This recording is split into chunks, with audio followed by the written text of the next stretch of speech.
ಜಂಟಿ ಸಮಿತಿ ಆಶ್ರಯದಲ್ಲಿ ಈ ಒಂದು ಸಭಾಂಗಣದಲ್ಲಿ ಆಯೋಜನೆಗೊಂಡಿರ್ತಕ್ಕಂತಹ JCTUವಿನ ತುಮಕೂರು ಜಿಲ್ಲಾ ಸಮಾವೇಶದ ಅಧ್ಯಕ್ಷೀಯ ಮಂಡಳಿಯ ಎಲ್ಲ ನಾಯಕರೇ, JCTUವಿನ ಅಂಗ ಸಂಘಟನೆಗಳ ರಾಜ್ಯ ನಾಯಕರಾಗಿರ್ತಕ್ಕಂತಹ CITUವಿನ ರಾಜ್ಯ ಪ್ರಧಾನ ಕಾರ್ಯದರ್ಶಿಯಾಗಿರ್ತಕ್ಕಂತಹ ಸಂಗಾತಿ ಮೀನಾಕ್ಷಿ ಸುಂದರಮರವರೇ, INTUCಯ ಅಧ್ಯಕ್ಷರಾಗಿರ್ತಕ್ಕಂತಹ ಶಾಮಣ್ಣ ರೆಡ್ಡಿ ಅವರೇ,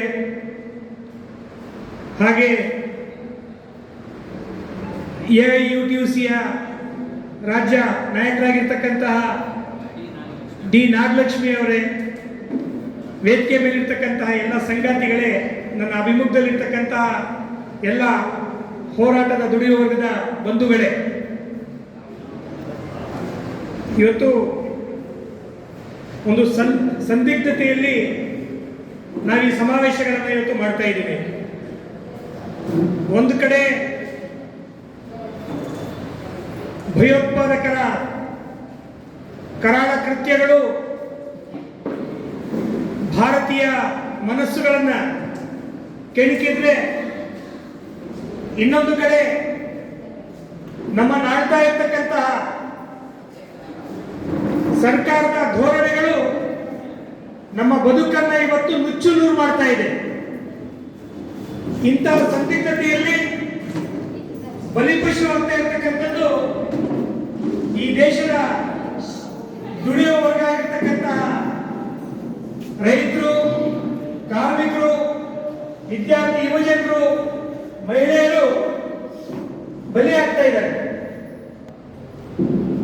ತಾವೆಲ್ಲರೂ ಕೂಡ ಇವತ್ತು ಟಿವಿಗಳಲ್ಲೂ ನೋಡ್ತಾ ಇದ್ದೀರಿ, ನಿಮ್ಮ ಮೊಬೈಲ್ಗಳಲ್ಲೂ ಕೂಡ ನಿಮ್ಮ ಬೆರಳಲ್ಲಿ ಕ್ಷಣ ಕ್ಷಣದ ಕೆಲವು ಮಾಹಿತಿಗಳನ್ನು ನೋಡ್ತಾ ಇದ್ದೀರಿ.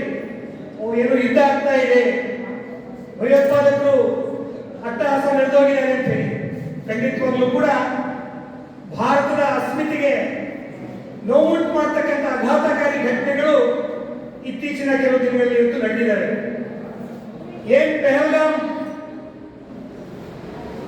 ಘಟನೆ ನಡೀತು, ಆ ಘಟನೆಯಲ್ಲಿ ಅಮಾಯಕರು, ಪ್ರವಾಸಕ್ಕಾಗಿ ತೆರಳಿದಂತಹ ಅಮಾಯಕರು ಆ ಒಂದು ಭಯೋತ್ಪಾದಕರ ಗುಂಡಿಗೆ ಇವತ್ತು ಬಲಿಯಾಗಿದ್ದಾರೆ.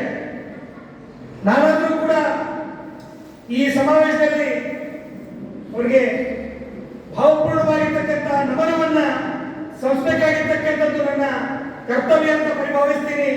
ಅವರಿಗೆ ನನ್ನ ಶ್ರದ್ಧಾಂಜಲಿಯನ್ನು ಇವತ್ತು ಅರ್ಪಿಸ್ತಾ ಇದ್ದೀನಿ.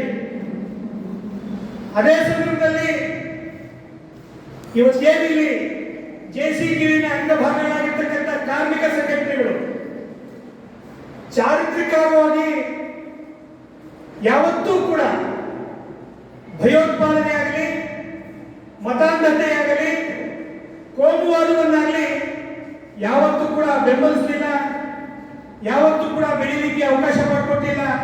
ಅದರ ವಿರುದ್ಧವಾಗಿ ನಿರಂತರವಾಗಿ ಧ್ವನಿ ಎತ್ಕೊಂಡು ಬಂದಿರತಕ್ಕಂಥ ಏನಾದರೂ ಒಂದು ವರ್ಗ ಇದೆ ಅಂದ್ರೆ ಅದು ಕಾರ್ಮಿಕ ವರ್ಗ, ದುಡಿಯುವ ವರ್ಗ ಅಂತಕ್ಕಂಥದ್ದನ್ನ ನಾನು ಈ ವೇದಿಕೆ ಮುಖಾಂತರ ಬಹಳ ಸ್ಪಷ್ಟವಾಗಿ ಉಲ್ಲೇಖ ಮಾಡಲಿಕ್ಕೆ ಬಯಸ್ತಾ ಇದ್ದೀನಿ.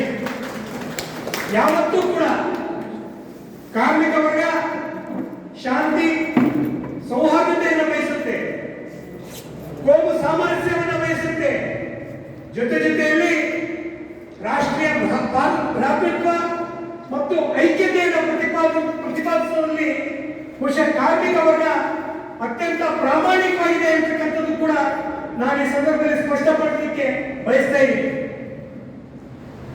ಸೊ ಇದರ ನಡುವೆನೆ ಬರುವ ಮೇ 20ನೇ ತಾರೀಕಿಗೆ ಒಂದು ಹೋರಾಟಕ್ಕೂ ಕೂಡ ಈ ದೇಶ ಸಾಕ್ಷಿಯಾಗ್ತಾ ಇದೆ.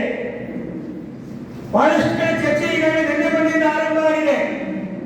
ಎಲ್ಲೆಡೆ ದುಡಿಯುವ ವರ್ಗ ತಮ್ಮ ಹಕ್ಕುಗಳ ರಕ್ಷಣೆಗಾಗಿ ಏನು ನಮ್ಮನ್ನು ಆಳ್ತಾ ಇರ್ತಕ್ಕಂಥ ಪ್ರಭುತ್ವ ನಮ್ಮ ಬದುಕನ್ನ ಸರ್ವನಾಶನ ಅಂಚಿಗೆ ತೆಗೆದುಕೊಂಡು ಹೋಗ್ತಾ ಇದೆ, ಇದರಿಂದ ನಾವು ರಕ್ಷಣೆ ಪಡಿಬೇಕು ಅಂತಕ್ಕಂಥ ಹಿನ್ನೆಲೆಯಲ್ಲಿ ಚಳವಳಿ ಹೋರಾಟ ರೂಪಿಸಬೇಕು ಅಂತೇಳಿ ಬಹಳ ಬಿರುಸಿನಿಂದ ಸಾಗ್ತಾ ಇರ್ತಕ್ಕಂಥ ಸಂದರ್ಭದಲ್ಲಿ ಪೆಹಲ್ಗಾಮ್ ಘಟನೆ, ಪಾಕಿಸ್ತಾನದ ಉನ್ಮಾದ ಸ್ಥಿತಿ, ಅದಕ್ಕೆ ಪ್ರತ್ಯುತ್ತರವಾಗಿ ನಮ್ಮ ಭಾರತೀಯ ಸೇನೆಯರ ಒಂದು ಪ್ರತೀಕಾರ, ಇವೆಲ್ಲವರ ನಡುವೆ ಚಳುವಳಿ ಹೋರಾಟ ಬೇಕಾ ಬೇಡವಾ ಅಂತ